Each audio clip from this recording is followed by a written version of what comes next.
Comment réaliser la bague des roulements sur SolidWorks? Il s'agit de la suite du tutoriel sur comment réaliser un roulement sur Cassia V5.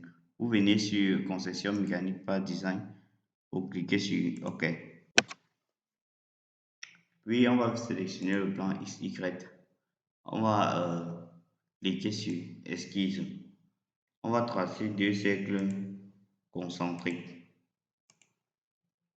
Puis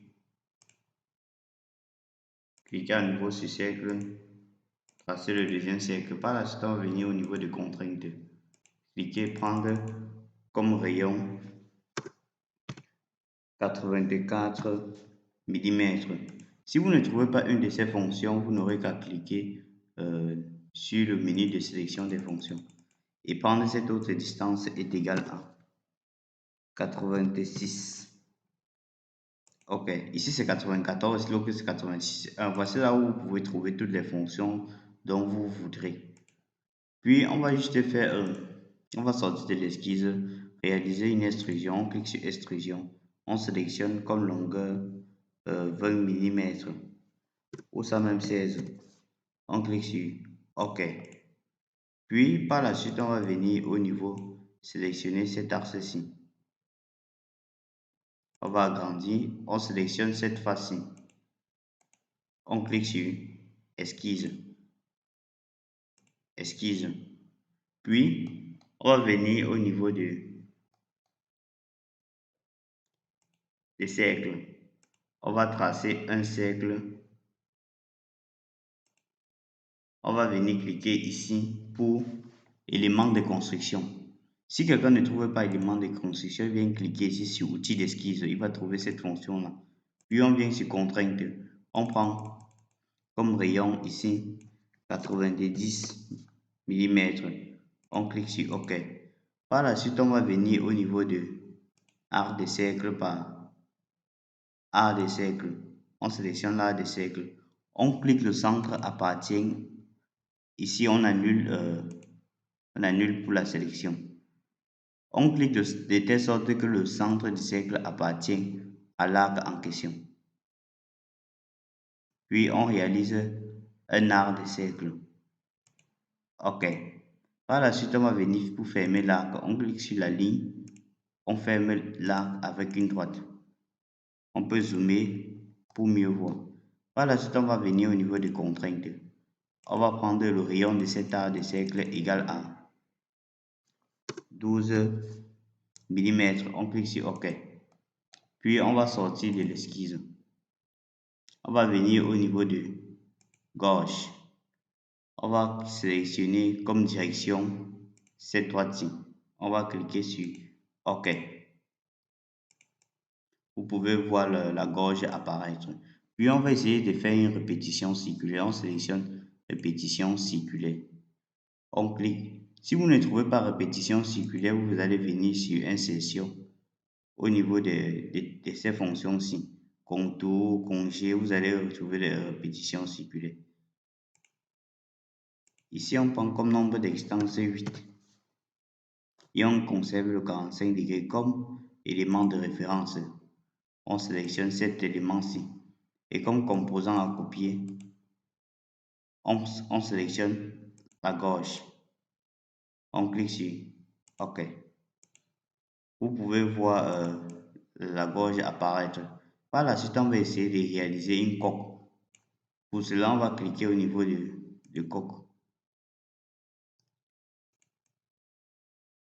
On va venir sélectionner, prendre comme épaisseur 1,5 mm.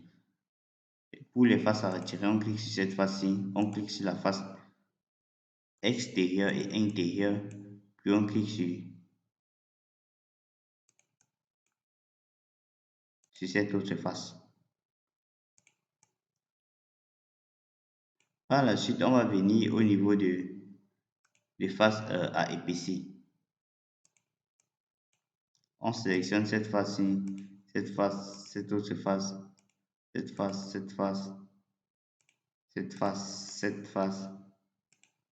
Donc, on sélectionne toutes les faces qu'on aura à épaissir.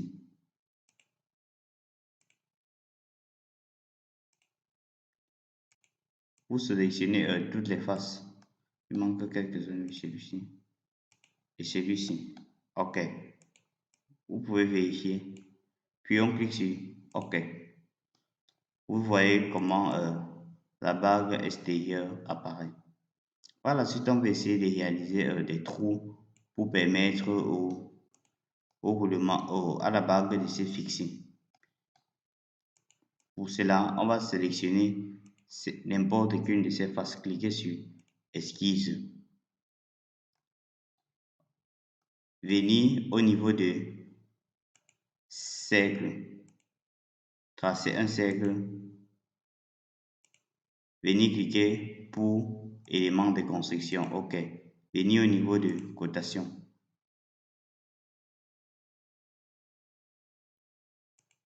Prendre le diamètre de ce cercle égal à 90. On clique sur OK. Puis on va venir au niveau de cette fois-ci du cercle. On va sélectionner un point appartenant à ce cercle-là. Tracer un cercle. Venir désactiver pour la construction. Puis venir au niveau de contraintes. Prendre le diamètre de ce cercle égal à 2 mm. C'est juste des petits trous qu'on va utiliser. Puis par la suite, venir au niveau de axe. On va tracer un axe passant par ces deux points-ci. Puis venir au niveau de contrainte. Sélectionner cet axe, cet autre axe.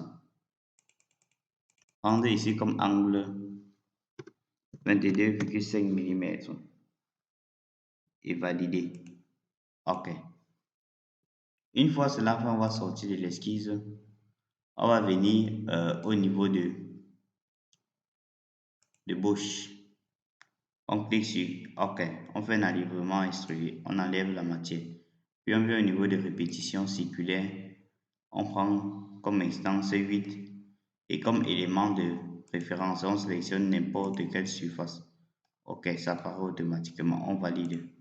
OK, c'est ainsi que vous pouvez réaliser cette bague-ci sur Cassia V5. Si vous souhaitez changer la couleur, vous cliquez sur corps principal, vous cliquez sur propriété. On va prendre comme élément graphique, on prend par exemple le vert, on garde le noir, on clique sur OK. Une fois cela fait, on va enregistrer notre réalisation. Pour cela, on clique sur Fichier, Fichier, oui, Enregistrer. OK. On va enregistrer avec le nom de bague.